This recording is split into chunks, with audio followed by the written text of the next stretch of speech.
नमस्कार। Online learning academy के इस ऑनलाइन प्लेटफॉर्म पर आपका स्वागत है। पिछली क्लास में हमने मूल अधिकारों की बातें की थी। कुछ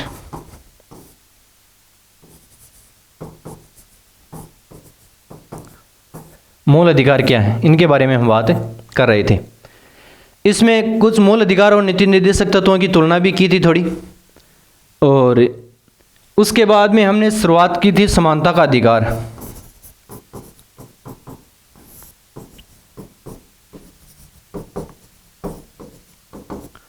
आर्टिकल 14 से लेकर 18 तक के आर्टिकलों की हमने बातें की थी। समानता के अधिकार से पहले जो आर्टिकल थे दो, आर्टिकल 12 और 13, इनकी भी हमने बातें कर ली थी। अब समानता के अधिकार के बाद में आता है नंबर 2, दूसरा है स्वतंत्रता का अधिकार।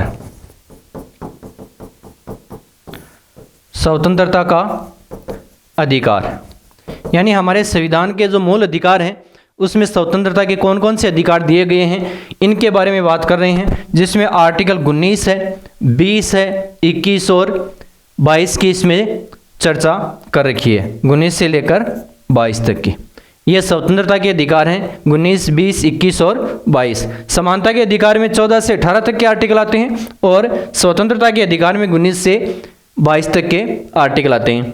इनका थोड़ा शॉर्ट परिचय कर लें। आर्टिकल 19 में यानी अनुच्छेद 19 में कुछ स्वतंत्रता के अधिकार हैं, जिसमें है विचार और अभिव्यक्ति की स्वतंत्रता मुख्य रूप से है। जो आर्टिकल 19(1) का ए है उसमें विचार और अभिव्यक्ति की स्वतंत्रता के बारे में वर्णन किया गया है। तो इसको एक बार पूरा न लिख के शॉर्ट में लिखते हैं। विचार अभिव्यक्ति, विचार अभिव्यक्ति व अन्य स्वतंत्रताएं। अन्य स्वतंत्रताएं कौन कौन सी हैं? विचार अभिव्यक्ति व अन्य स्वतंत्रताएं, जैसे संगठन बनाने की स्वतंत्रता और सम्मेलन की स्वतंत्रता है। इसमें पूरे देश में कहीं पर भी घूमने की स्वतंत्रता है। देश में कहीं पर भी आप बस सकते हैं यानी निवास कर सकते हैं, इसकी स्वतंत्रताएं हैं। और इसके बाद में आप कोई भी व्यापार या वृत्ति यानी जो अपना जीवन निर्वाह के लिए कोई भी कार्य कर सकते हैं। ये सारे अनुच्छेद 19 के अंतर्गत दिए हुए हैं। 19 में 6 अधिकार दे रखे हैं। वैसे पहले 7 थे, 7 में से संपत्ति का अधिकार का भी एक इसमें उल्लेख किया हुआ था, वो डिलीट कर दिया गया है। वर्तमान में इसमें 6 पॉइंट दिए हुए हैं। इनका एक एक का विचार हम कर लेंगे। उसके बाद में आता है आर्टिकल 20। एक बार इसको शॉर्ट में याद करें, उसके बाद में इनका विवरण पूरा संविधान में किस प्रकार से लिखा गया है, क्या क्या बातें हैं इसमें, इनका हम देख लेंगे। यानी विचार और अभिव्यक्ति की बातें आर्टिकल 19 में की गई है। अब आर्टिकल 20 के अंतर्गत है, यदि कोई व्यक्ति का अपराध दोष सिद्ध होता है, अपराध दोष सिद्धि में संरक्षण।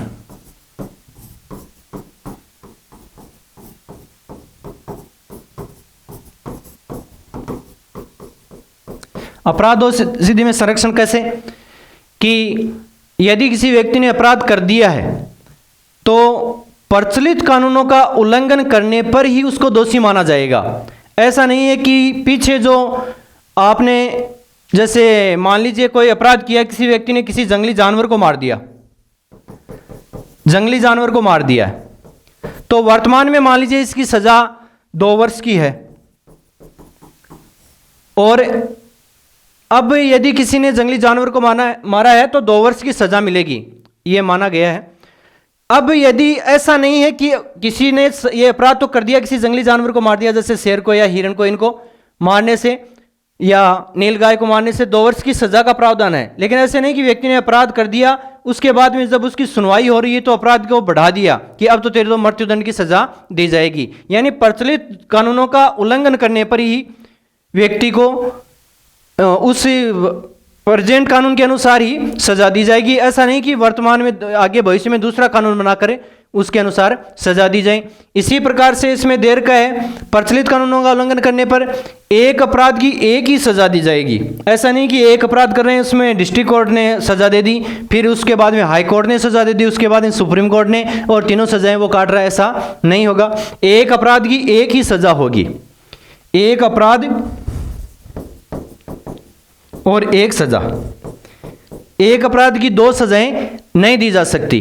यह आर्टिकल 20 के अंतर्गत लिखा गया है। और किसी भी व्यक्ति को स्वयं के खिलाफ गवाह देने के लिए बाध्य नहीं किया जा सकता, यह भी आर्टिकल 20 के अंतर्गत लिखा हुआ है। यानी कोई व्यक्ति अपराध कर देता है, उसमें दोष सिद्ध करने में इन बातों का विशेष रूप से ध्यान रखा जाएगा। यानी प्रचलित कानूनों का उल्लंघन किया है उसके आधार पर ही उनको सजा दी जाएगी। जो कानून वर्तमान में है उसी के आधार पर, बैकडेट के कानूनों के आधार पर।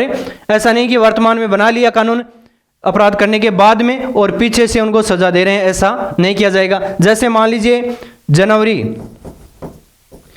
2024 में किसी ने कोई अपराध किया है और उसकी सजा मान लीजिए 2 वर्ष है, और उसके बाद में नया कानून बन गया, मान लीजिए मार्च 24 में हमने नया कानून बना लिया है और उसकी सजा कर दी हमने 10 वर्ष उसी अपराध की। तो अब जिसने जनवरी 2024 में जो अपराध किया है उसकी सजा 2 वर्ष ही होगी, न कि नए कानून के अनुसार।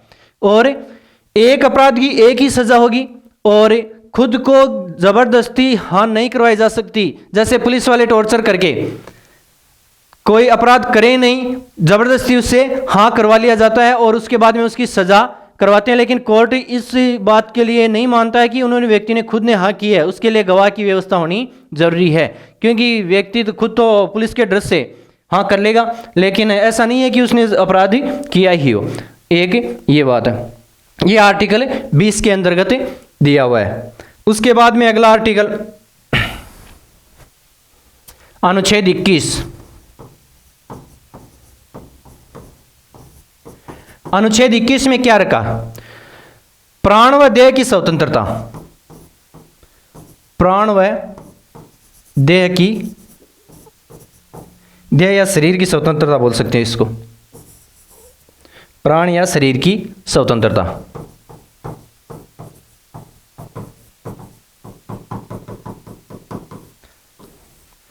किसी भी व्यक्ति को मारा नहीं जाएगा, यह तो होता है प्राण की रक्षा।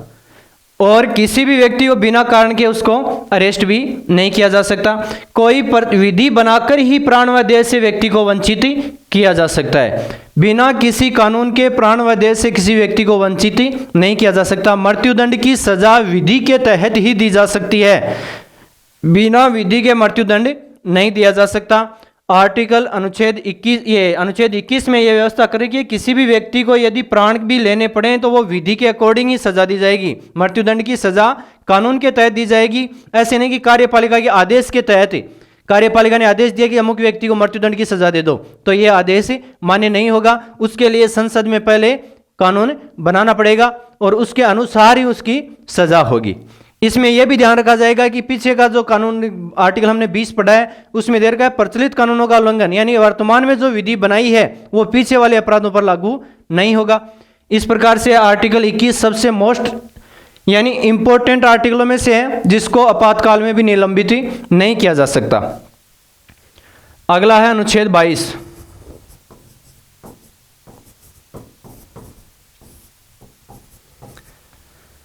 अब देखो इसमें गिरफ्तारी में कुछ संरक्षण दिया गया है।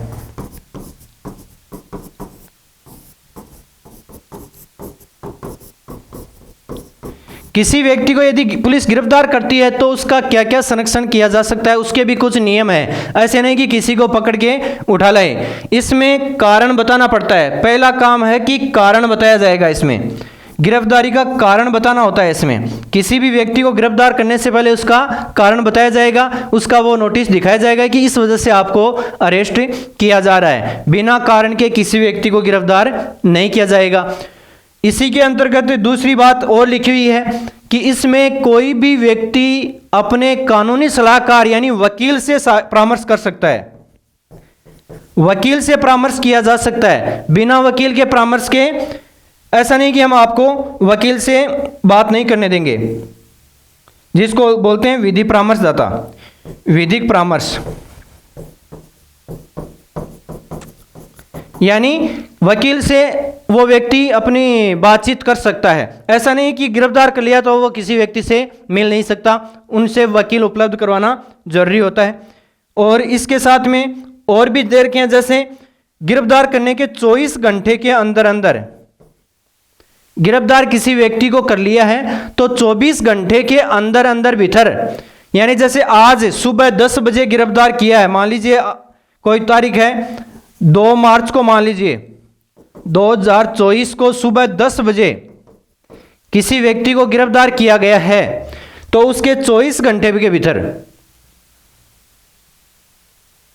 उसको ये मजिस्ट्रेट के सामने उपलब्ध करवाना चाहिए उसको। यानी ऐसा नहीं है कि वो गिरफ्तार है और उसको वहीं छोड़ रखा है, थाने में बिठा रखा है, मजिस्ट्रेट के सामने ये उपस्थिति नहीं किया गया है। इस प्रकार से ये है हमारे आर्टिकल 19, 20, 21 और 22 कुछ अधिकार दे रखे हैं। कौन से अधिकार हैं ये? स्वतंत्रता के अधिकार। इस प्रकार से हम छोटी छोटी क्लासों के माध्यम से इन अधिकारों की बातें करते रहेंगे। अब अगली क्लास में ये जो आर्टिकल 23 और 24 शोषण के विरुद्ध अधिकार है इसकी चर्चा करेंगे। धन्यवाद। जय हिंद।